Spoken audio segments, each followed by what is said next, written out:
po. Salamat po na napagaganda ng awitin natin sa Panginoon.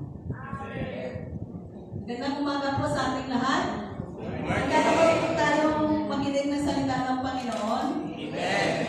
Kung handa na po tayong makinig ng salita ng Panginoon, malakpak po tayo ng malakas para sa Panginoon.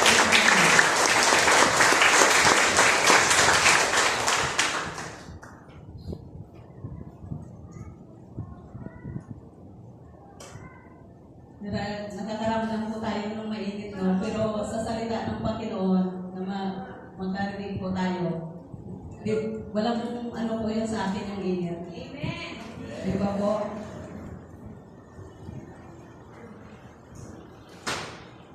Yung ating topic ngayon po ay Growing in Christ Through Faith. Sa Tagalog po, ibahagi ang ating pananampalataya sa mga hindi mananampalataya. Ang unang Pedro chapter 3 verse 15 ay tumawag sa mga Kristiyano na isinabuhay ang kanilang pananampalataya at maging handa na ipagtanggol ito.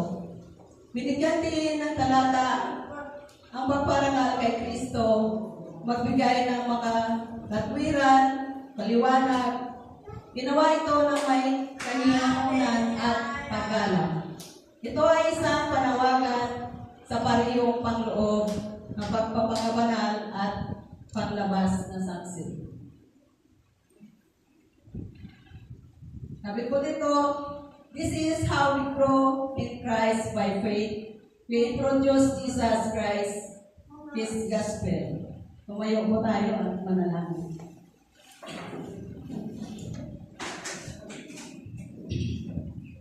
Heavenly Father, kami ay lumalapit sa iyo na may pusong puno ng papuri at pagsamba.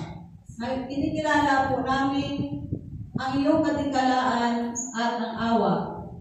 Panginoon, ikaw ang liwanag ng sanlibutan at hinahangad namin ipakita ang inyong pag-ibig at katotohanan, namin ipakita ang iyong pag-ibig sa aming buhay. Kami ay nagpapasalamat sa pribilehiyong makilala ka at pag-asa na inialay mo sa aming mga puso sa pamamagitan ng iyong anak, si Jesucristo. Ama, tulungan mo kaming maging mabisang mga ambasador ng iyong salita. Naway ang aming mga buhay ay maging isang testamento sa iyong pag-ibig na naglalapit sa iba sa iyong biyaya sa pamamagitan ng aming mga kilos at salita. Bigyan mo kami ng lakas, ng loob, at karunungan na ibahagi ang aming pananampalataya ng malumanay at magalang sa mga nakapaligid sa amin. Naway kami ay maging sisindan kung saan ang iyong liwanag ay naglilingking ng maliwanag upang ang iba ay makikita at magbigyan ng kaluwalhatian sa iyo. Panginoon, humihingi kami ng pasensya at pagtumbay habang nakikipag-ugnay kami sa mga hindi pa nakakilala sa iyo. Iyong katotohanan at buksan ang aming mga mata upang makita ang mga mong ilagay mo sa aming harapan upang masaksihan ang iyong kabutihan. Inaalay namin ang aming mga pagsisikap sa iyo. Nagtitiwala na sa iyong panahon. Magsasalita ka sa pamamagitan namin. Salamat sa pribilehiyo maging bahagi ng iyong gawain. Sa pangalan ni Jesus, we pray. Sabi ko tayo ng Amen. Amen.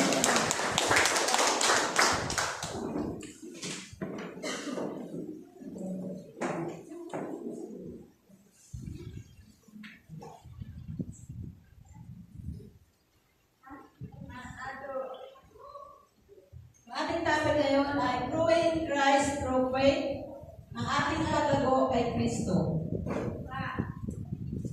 Ang pagbabahagi ng iyong pananampalataya ay maaaring maging isang nagpapayamang karanasan. Kapwa para sa iyo at para mga pinagbabahagian mo ito.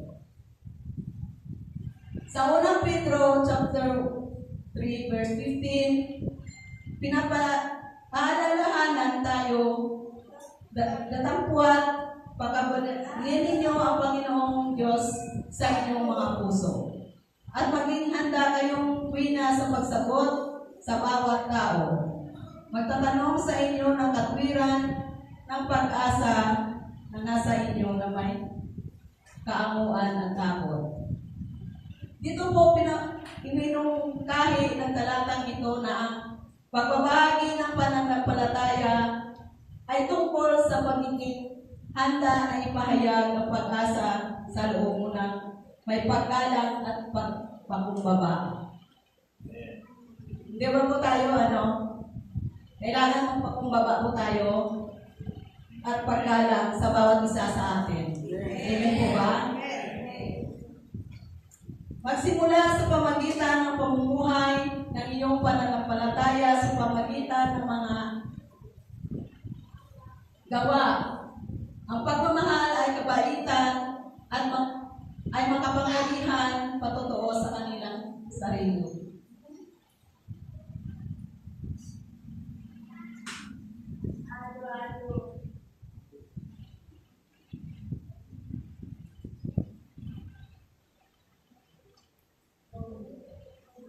Ang ating mission, growing Christ through faith. Ang Mateo chapter 5 verse 16 ay naghihikaya, paliwanagin ninyo ang inyong ilaw sa harap ng mga tao upang makita nila ang iyong mabubuting gawa at duwalhatiin nila ang iyong Ama na nasa langit. Bukod pa rito, bumubuo muna tayo ng relasyon. Di ba po, tayo pag nagsishare, bumubuo tayo ng relasyon, una po sa pamilya natin, bumubuo po tayo ng relasyon sa kanila, sa mga kaibigan, sa mga trabaho po natin, kailangan po natin na bumubuo ng relasyon sa kanila. Ang pag-unawa kung saan nanggaling ang iba, ang pakikinig sa kanilang mga kwento ay maaaring magbukas ng mga puso sa pakikinig sa iyo. Ang pananampalataya ay madalas binabahagi ng pinakabisa sa pamagitan ng tunay na koneksyon at paggalang sa isa't isa. Sabi kanina, mabuo muna po tayo ng relasyon. Tapos, ang pakikinig ay pakinig po tayo, pero kailangan isa puso natin. Hindi yung nakikinig tayo, sabihin natin na may pananampalataya tayo, di ba? Yung laging sinasabi natin na nananampalataya ako sa Panginoong Jesucristo. Pero yung pakikinig mo, hindi mo ina-apply sa buhay, di ba po? Kailangan i-apply po natin sa buhay natin para mas mabisa na magkaroon po tayo ng pananampalataya sa Panginoon.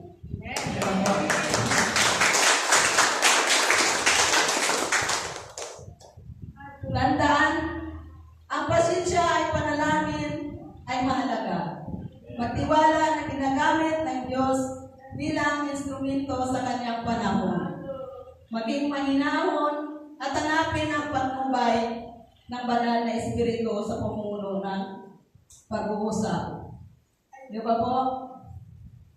Pinapatubayan po tayo ng Panginoon sa gagawin po natin, di ba? Una nga po sabi ng ating na si Sister Mylene na ang banal na Espiritu nasa atin po lagi na gumagabay sa ating pag-uusap. Amen po ba? Amen. Paano natin pagwariin kung tamang panahon na para ibahagi ang ating pananampalataya? Ang pagkilala sa tamang panahon para ibahagi ang iyong pananampalataya ay maaaring maging mahirap. Ngunit ang Biblia ay nagbibigay ng patnubay. Ang Ecclesiastes chapter 3 verse 1 ay nagsasaad sa bawat bagay ay may kapanahunan at isang panahon sa bawat layunin sa sinong ng langit. Ito ay nagpaalaala sa atin na ang oras ay mahalaga at ang pag-unawa ay susi. Di ba po? Sabi kanina doon sa testimony natin, karapat-dapat po tayo na maglingkod sa Panginoon. Di ba po? Kasi mas mahalaga yung oras at pag-unawa sa ating Panginoon. Nagaya natin ngayon, nandito tayo, di ba? Sabihin mo sa katabi mo, pinili tayo ng Panginoon kasi nandito po tayo. Mahalaga yung oras po natin. Salamat po mga kapatid.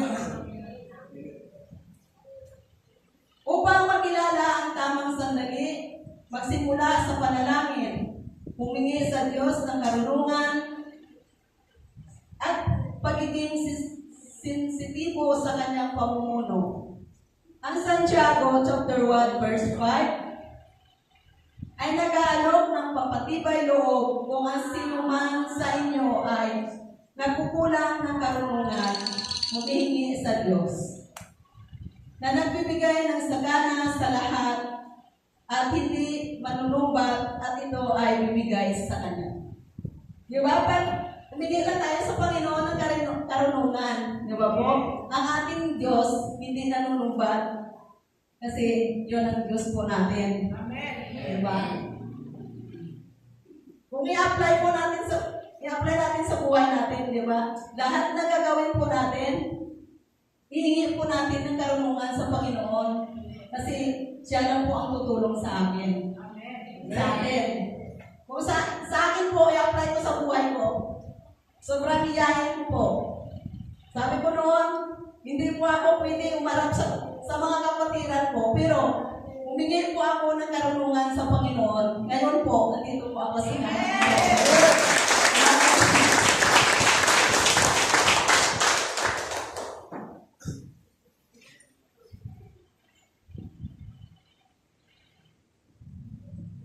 Slide 6 na lang, please. Growing in Christ through faith sa mga unbelievers sa tamang panahon. Una po, bigyan pansin ang mga pangangailangan ng iba. Kadalasan, lumilitaw ang mga pagkakataon kapag naharap ang mga tao sa mga hamon ng buhay. Ang aktibong pakikinig ay maaaring makatulong sa iyo na maunawaan ang kanilang sitwasyon at malaman kung kailan ang pagbabahagi ng iyong pananampalataya ay maging suporta at angkop.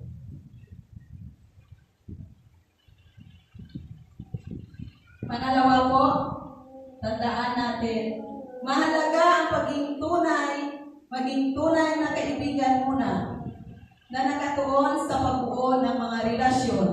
Ang mga tao ay mas bukas sa pandinig tungkol sa pananampalataya.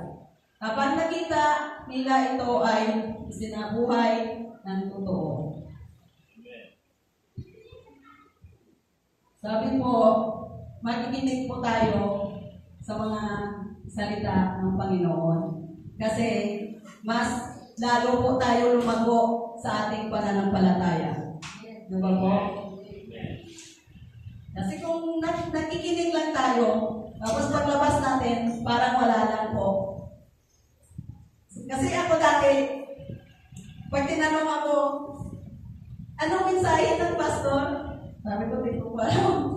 Kasi yung pakikinig mo, parang wala lang, parang pasok, labas, parang ganun po.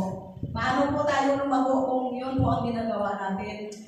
Para mas malalim pa ang paglago natin. Umatin po tayo ng mga gawain natin sa church, Bible study, members na worship natin.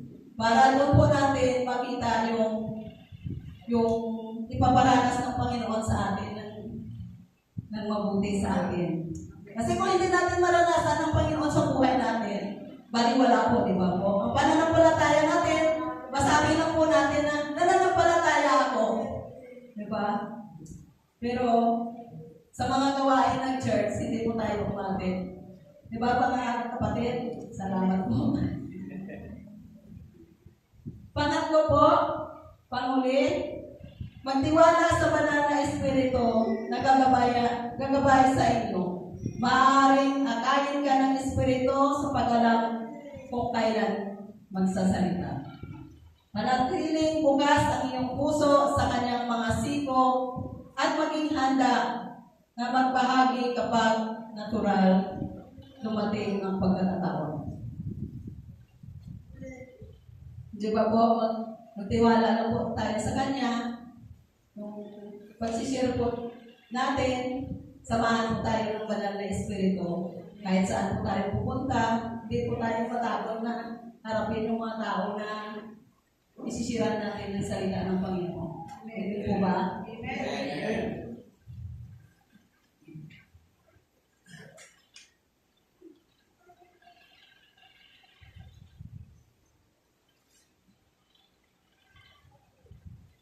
Growing in Christ through faith sa mga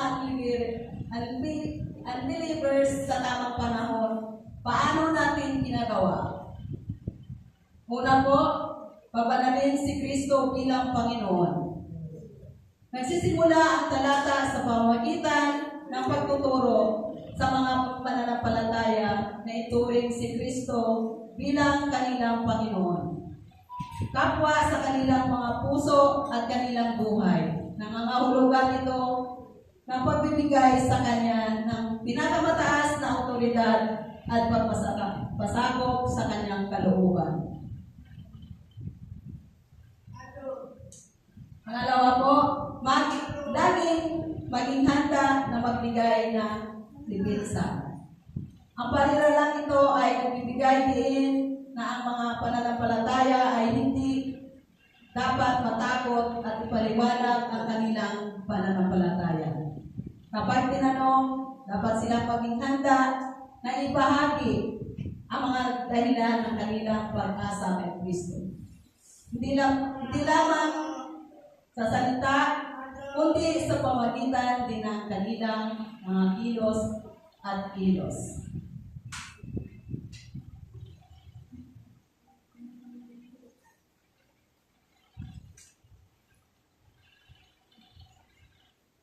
Dito po sa pangatlo po,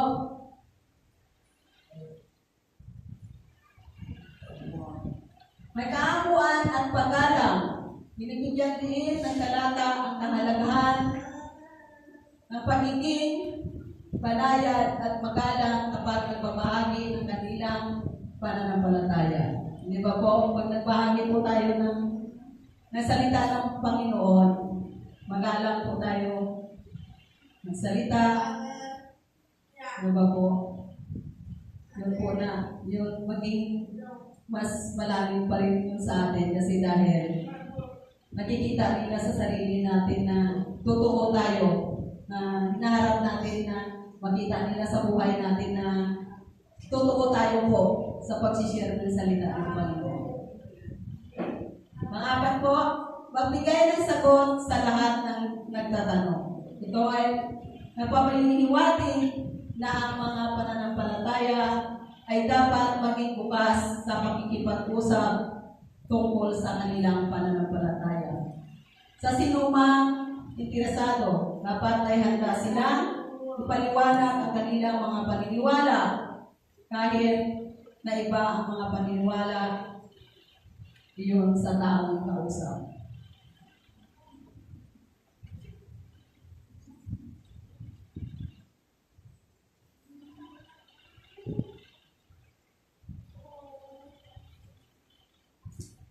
Tayo ay, ang paglago sa pananampalataya ay pagpalalim ng relasyon sa Panginoon. Pagpapalimin ng pananampalataya, ang pag-unawa sa kalooban ng Diyos ay nagbibigay ng mas malalim pag-unawa sa pananampalataya. Diba po? Kailangan mas malalim po tayo sa Panginoon. Kasi kung tayo lang sabihin natin na nananampalataya tayo pero wala sa puso natin yung mga gawain para sa Panginoon. buwan. So yung ating pagsishare, meron po tayo na siyempre may pag-ibig, may pag-asa, at pananampalataya sa ating kapwa, sa bawat isa sa atin.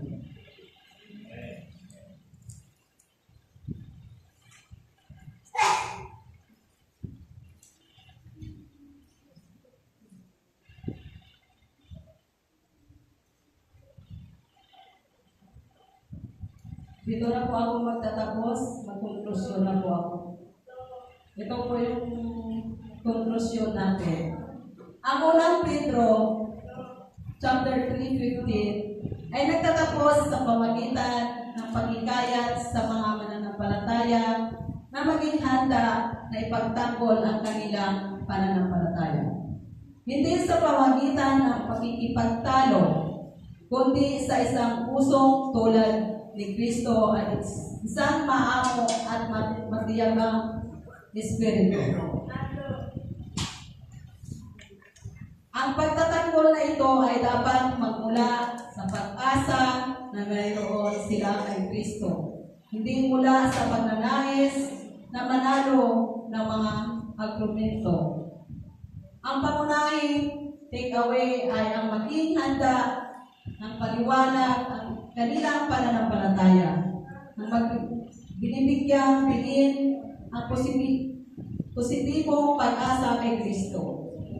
Sa halip na tumuon sa mga hamon o kapintasan sa paniniwala ng iba. Iyan ang ating misyon na maging katulad ni Kristo. Ito po yung ating misyon na maging katulad po tayo kay Kristo. Salamat po.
mabuhay na hain, banal at katanggap-tanggap sa Diyos.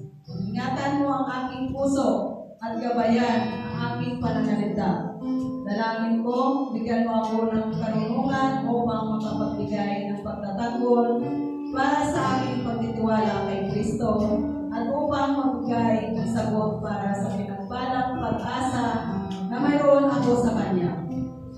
At Panginoon, dalangin ko na sa pamagitan ng kapangyarihan ng iyong banal na Espiritu ay masagot ko ang lahat ng tatanong sa akin tungkol sa aking pananampalataya kay Kristo sa kahinahunan at pagbibitagan at lagi sa iyong papuri at kalwalhatian sa pangalan ni Jesus. Amen.